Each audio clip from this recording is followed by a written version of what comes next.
The pain came before the sound. I felt it shoot through my leg, sharp and hot, before the plate hit the floor and broke. I was trying to wash the dishes before my son came home. My hands were shaking, but I didn't want the sink to be full when he returned. I stepped on some water and slipped. I fell hard. My hip hit the floor and I cried out, but the house was quiet. My daughter-in-law was in the bedroom. I tried to stand, but my leg would not carry me. I dragged myself to the chair and sat there, breathing like someone who had run too far. My name is Mama Grace. I am old. I am weak. And this is the story of how God fought for me when I could not fight for myself. Before I go on, let me talk to you for a moment. If you are watching or listening to this story, please subscribe to the channel, like this video, and leave a comment. Your support helps stories like mine reach others who are hurting in silence. That fall was not the first time I was hurt in this house. It was just the first time my body could not hide it anymore. I sat there for a long time. When my daughter-in-law finally came out, she looked at the broken plate and sighed. "Why are you always causing problems?" she said. She did not ask if I was hurt. That was the day my pain began to speak louder than my mouth ever could. I did not always live in my son's house. I had my own home once. It was small, but it was full of peace. My husband and I prayed there every morning. When he died, the house became too quiet and I became too slow. My legs started failing me. My hands shook when I held hot things. One day I fainted while cooking. That was when my son insisted I move in with him and his wife. "Mother, I cannot leave you alone," he said. "You will stay with us." I believed him. He is my only son. I carried him for 9 months. I trusted that his home would be my shelter. At first, my daughter-in-law smiled a lot. She called me Mama. She helped me unpack. Neighbors said I was lucky to have such a good daughter-in-law. I believed that too. But smiles can lie. Slowly, things changed. When my son went to work, the house felt different. The air felt heavy. Words became sharp. Kindness disappeared. Still, I tried my best. I washed dishes sitting down. I folded clothes slowly. I swept little by little. I wanted my son to be proud of me. I didn't want him to think his mother was useless. Every night I prayed. "God, let peace live in this house," I said. I didn't know yet that peace would first have to leave before it could return. When my son was home, my daughter-in-law became another person. Her voice turned soft. She laughed easily. She asked me, "Mama, are you okay?" She brought me food and told my son how hard it was to care for me. He would look at her with love and say, "God bless you." I would smile and nod. But when the door closed behind him, her face changed. Her voice dropped. Her eyes became cold. "Don't ask me for anything today," she would say. "Sit there and don't move." Sometimes she would eat and forget about me. Other times, she would give me food late and cold. If I asked for water, she would roll her eyes and say I was too demanding. Once she said, "Old people should talk less." I learned to stay quiet. I watched the clock every day, waiting for my son to return, because his presence was the only thing that kept her kindness alive. I hated myself for feeling relieved when I heard his footsteps. At night, when everyone slept, I cried softly. I did not want the neighbors to hear. I did not want my son to hear. I told myself, this is just for a season. I did not know how long that season would last. The first real cruelty was small, but it cut deep. That morning, my daughter-in-law cooked rice and stew. The smell filled the house. My stomach growled. I waited. She ate. She washed her hands. She went to her room. Hours passed. When I finally asked, she brought me a small plate of cold rice and said, "This is enough for you." I said thank you. Another day, she hid my walking stick. I crawled from the bed to the chair. When I asked for it, she laughed and said, "You want to disturb me." She poured dirty water near my feet once and said it was an accident. I knew it was not. Still, I washed the dishes that night. Slowly, carefully. My hands hurt, but my heart hurt more. I asked myself many times, what did I do wrong? I found no answer. So I prayed instead. I thought about telling my son many times. The words would gather in my chest, heavy and urgent, pressing against my lips. Often they climbed as far as my throat, trembling there, waiting for courage. But each time, fear met them and forced them back down. I imagined his face if I spoke. The confusion. the anger, the way doubt might split his heart in two. I did not want to be the reason his marriage cracked open. I had watched broken homes leave scars that never fully healed. I knew the cost, so I chose silence. It was not because the pain was small. It was because love was heavy. I told myself that endurance was a form of protection. If I could carry the weight quietly, perhaps his home would remain standing. Perhaps peace would survive, even if I did not. I prayed more than I ever had. Some nights, I prayed until my knees ached and my voice faded into a whisper. Other days, I fasted, not because I was strong, but because food felt undeserved. I asked God to soften her heart, or if that was too much to ask, to strengthen mine. I begged for patience that did not feel like weakness. At church, people studied my face longer than usual. They said I looked tired. I lifted my lips into a practiced smile and answered, I am fine. The words came easily, even though they were untrue. I was not fine, but I believed that God was watching, even when no one else was. I believed he saw the tears I wiped away before dawn, and the prayers I never spoke aloud. And I held on to that belief with everything I had left, trusting that silence did not mean abandonment. I did not want Edwin to think I was lazy.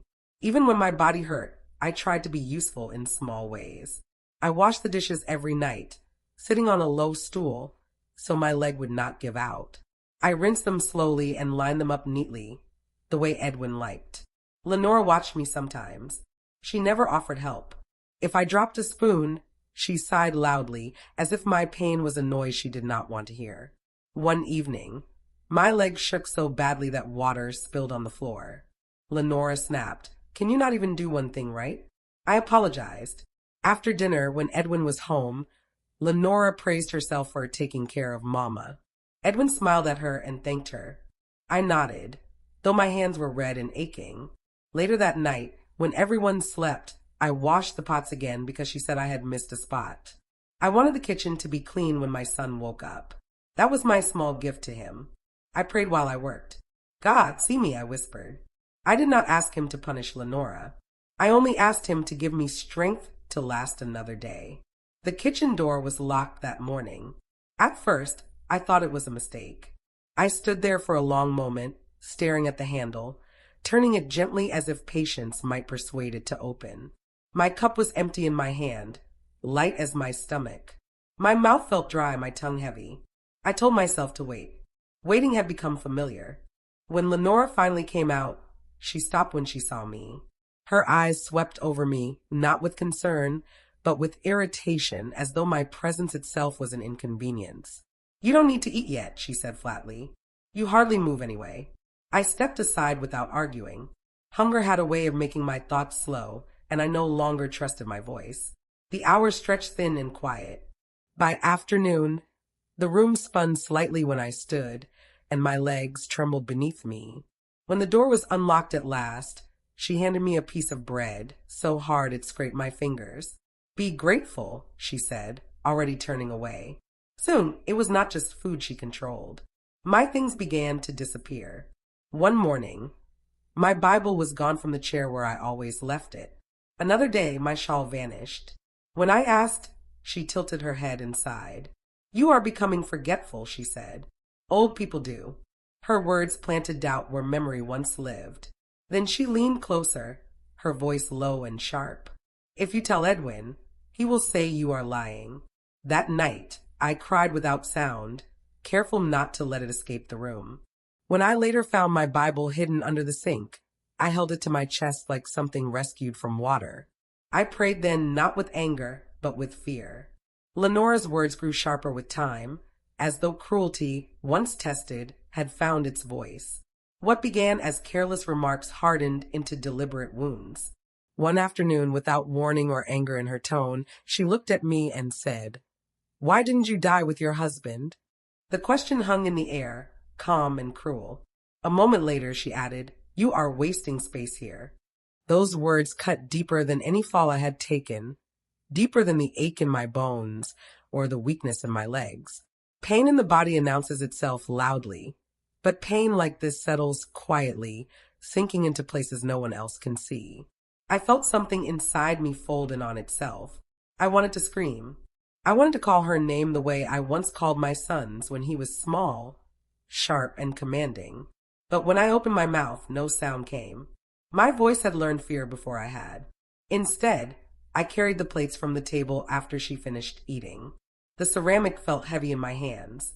They shook so badly I thought one might slip and shatter. But I kept going.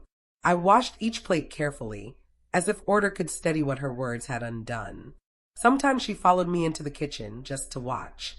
Other times, she mocked my prayers, her voice light with laughter. "Talk to your God," she said once. "Let him wash the dishes." I lowered my head and said nothing. I prayed anyway. I prayed while my hands moved through water. I prayed without sound, my lips barely forming the words.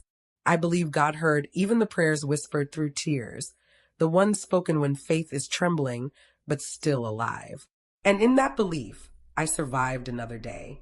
Church became my only joy. Every Sunday, Edwin helped me dress. Lenora smiled sweetly and said, "Mama loves church so much." At church, I felt light again. I sang softly. I prayed deeply.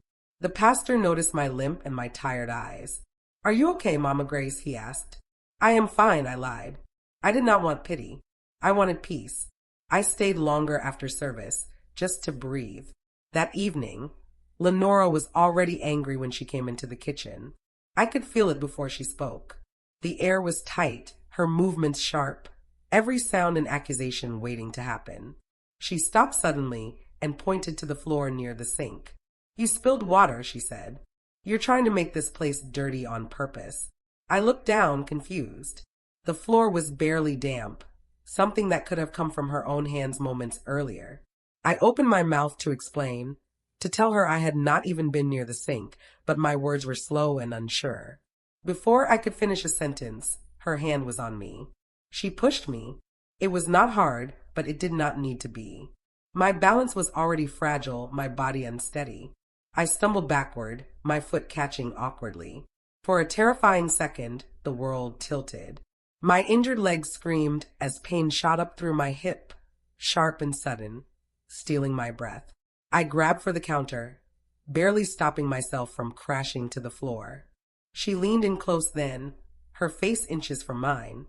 Her voice dropped into a whisper that felt colder than a shout. "Say one word," she said slowly, "and I will finish this." I saw it in her eyes. She meant it. Fear locked my tongue in place. I nodded faintly, not in agreement, but in survival. She stepped back as if nothing had happened and walked away, leaving me trembling beside the counter. I did not cry where she could see me. I waited until I reached my room, closed the door, and lowered myself onto the bed with shaking hands. The pain throbbed through my leg, but it was the fear that hurt most. That night, I prayed differently. Not for patience, not for endurance. For the first time, I whispered, "God, fight for me." When Edwin came home that night, Lenora changed in seconds. She rushed to my side and held my arm gently, the same arm she had pushed earlier. "Mama, why didn't you call me?" she said loudly. "You should not be standing alone." Edwin frowned and looked at me. "Mother, you must be careful," he said. I smiled weakly. "Yes, my son." Lenora helped me sit, brought me water, and spoke softly. She told Edwin how hard it was to care for an old woman. Edwin listened with concern and thanked her again. I watched them from my chair and felt like I was watching a play. Everything looked right, but nothing was true. That night, Edwin asked me quietly if I was comfortable. I wanted to tell him everything. My mouth opened, but my heart closed it again. "Yes, my son," I said. "I am fine." After he slept, Lenora returned to her true self. She leaned close and whispered, "You see? He believes me." I prayed silently, asking God to forgive my fear and protect my son's heart. I could no longer sleep well. Pain woke me up at night. Fear followed me into the morning. One dawn, while the house was still quiet, I knelt beside my bed and prayed differently. "God," I said, "I cannot fight anymore. I release this battle to you." I prayed for Lenora, even though my heart hurt. I asked God to soften her heart or remove me from harm. I told him I trusted him, even if nothing changed. That day felt strange. I felt weak but calm, like someone who had placed a heavy load down at last. At church that Sunday, I prayed longer than usual. I did not know it, but God had already begun to move. The knock came quietly. Lenora was shouting at me in the living room. I was seated, trying to explain myself. I did not hear the door open. Pastor Elijah stood outside by the glass door. He had come to visit unannounced. He raised his hand to knock, but stopped. He watched. I did not know he was there. Lenora grabbed my arm and scolded me harshly. She mocked my prayers and told me to stop pretending to be holy. Pastor Elijah stood still. For nearly 10 minutes, Pastor Elijah watched everything. He saw Lenora pull my chair away. He saw her pour dirty water near my feet and laugh. He heard her cruel words. He quietly took out his phone and recorded. I sat there silently, tears falling, unaware that heaven had sent a witness. At last, he stepped away without a sound. After Lenora left the room, I wiped my tears and prayed. I did not know my suffering had been captured. I believed I was still alone. That night, I slept with a strange peace. God had seen everything, and he was not silent anymore. Pastor Elijah left quietly that day. I did not know why. I thought perhaps he had come for a routine visit, or maybe he had seen nothing. Lenora returned to her usual cold self, pretending as if nothing had happened.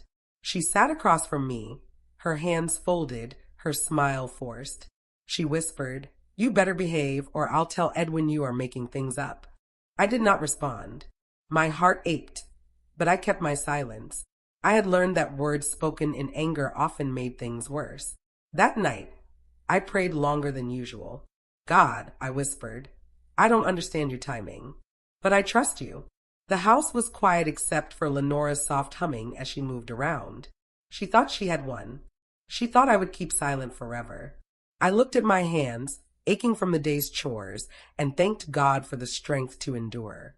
I still washed the dishes, folded clothes, and prepared the house for Edwin's return. Even though no one knew what had happened, I felt a small flicker of hope. God had seen. God had not forgotten. The next morning, Pastor Elijah called Edwin. I overheard part of the conversation while fetching water.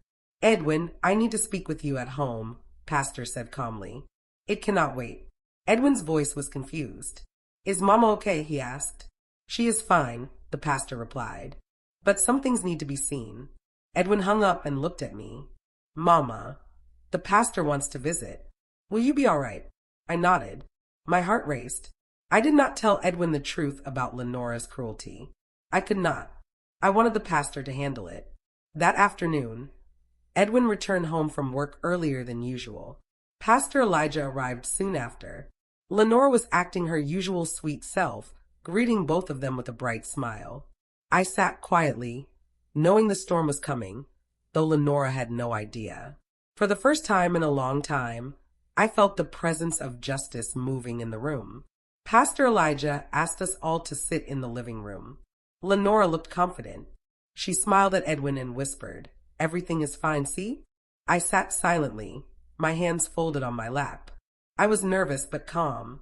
Something deep inside told me this was the moment everything would change. Pastor Elijah's eyes were kind but firm. He asked Lenora some questions about her care for me. Lenora answered smoothly, smiling, hiding her anger. She was sure no one could prove anything. Edwin looked puzzled. "Why are you asking this?" he said. Pastor Elijah said nothing. He pulled out his phone and tapped a few buttons. The room fell silent. A video appeared on the screen. The first scene showed Lenora pulling my chair, my hands trembling as I tried to stand. She poured dirty water near my feet. She laughed at my pain and mocked my prayers. Edwin froze. His eyes widened in shock. I sat still, my mouth dry. I could not believe it myself that someone had actually witnessed all these terrible acts. Lenora's confident smile vanished. She tried to speak, to deny, but her voice cracked. Edwin looked at her and shook his head slowly. "How could you do this?" he whispered, tears in his eyes. Pastor Elijah pressed play on the next clip. More scenes, more proof. My suffering, my silence, my patience, all recorded. Lenora's face turned pale. She opened her mouth, but no words came. Edwin dropped into the chair beside me. "Mama," he said, voice breaking. "I had no idea. I am so sorry. I should have seen this sooner. I felt tears slide down my cheeks, but I kept my composure. I had endured for so long, and finally, my son knew the truth. Lenora stood frozen. She tried to speak, but Pastor Elijah's firm gaze silenced her. Edwin held my hand. "From now on, I will protect you," he said. "No one will treat you like this ever again." I nodded silently, feeling a weight lift off my shoulders. God had finally moved. My suffering, my patience, and my prayers were not in vain. That night, for the first time in years, I slept with a sense of peace that felt like sunlight through a long, dark winter. Edwin did not waste a moment. The next day, he called a moving company and arranged a clean, bright apartment for me. He hired a full-time nurse, a kind young woman named Felicia, to care for me. Lenora sat in the living room, silent and pale. For the first time, she was not the one in control. The house felt quieter without me constantly under her watch. Edwin looked at her, stern but calm. "I love you, Lenora, but my mother's safety and peace come first," he said. "This is not negotiable." I felt a mixture of relief and sorrow. I had prayed for this, but I had never imagined it would feel so real. The house that once suffocated me with fear now felt like a battlefield that I had survived. As Edwin hugged me, I whispered, "Thank you, my son. God has seen everything." I could feel the years of silent endurance finally paying off. My first morning in the new apartment felt like waking from a long nightmare. The sun poured through the windows. Felicia helped me wash my face and prepared breakfast, smiling warmly. I moved carefully, but I did not feel the fear I once carried. My hips still ached, but my spirit felt stronger. I spent the morning watering my small plants and arranging my room. For the first time, I felt completely in control of my space. I knelt to pray, not for survival this time, but for gratitude. "Thank you, Lord," I said. "Thank you for fighting for me when I could not fight for myself." Even Lenora's absence from my daily routine no longer bothered me. Peace was sweeter than company when company brought cruelty. Back at the Hawthorne house, Lenora sat alone. Edwin no longer rushed home to entertain her with compliments. No one cooked for her. No one waited anxiously for her smiles. I could feel her loneliness from my apartment, though I did not gloat. I had prayed for justice, not revenge. She had learned the hard way that cruelty leaves a person empty, even when she once had control. Meanwhile, I lived each day in quiet joy. I could rest, walk carefully, and still feel useful. My prayers had turned into a shield of peace that no one could steal. Every night, before sleep found me, I thanked God for his justice. Not the loud kind that demands attention, but the steady kind that restores dignity. I realized then that my patience, my silent endurance, and the prayers I whispered through exhaustion had not been wasted. They had been gathered, one by one, and answered in a way far greater than I could have planned. I often reflected on the days I had cried alone, careful to make no sound. I remembered standing at the sink, washing dishes while pain burned through my leg, refusing to stop because I did not want to be seen as useless. I remembered the insults that had followed me from room to room, words meant to shrink me. What once felt like unbearable suffering had become a testimony of God's faithfulness. He had seen every moment, even when I thought I was invisible. Edwin visited me daily. Sometimes he brought fruit, sometimes flowers, sometimes nothing at all except his presence. He asked if I was comfortable, if I needed anything, if I was truly at peace. His voice carried regret, but also tenderness. Each visit reminded me that love had not been lost, only delayed. Felicia helped me physically, tending to my wounds and guiding my steps with patience.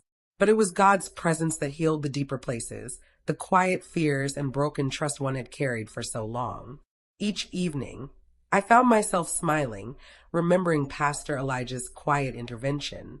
The truth had been revealed without me raising my voice or defending myself. God had fought for me, clean and complete. And I had learned that trusting him is stronger than any human shield. Now I speak to anyone listening, not from a place of pain, but from a place of peace. I speak as someone who has walked through shadows and come out into light. Sometimes, life places you in situations you cannot easily escape. The doors feel closed, your voice feels small, and every option seems to carry a cost. Sometimes, the people who should love you, protect you, and stand beside you become the ones who wound you the deepest. That truth is hard to accept, but it is real.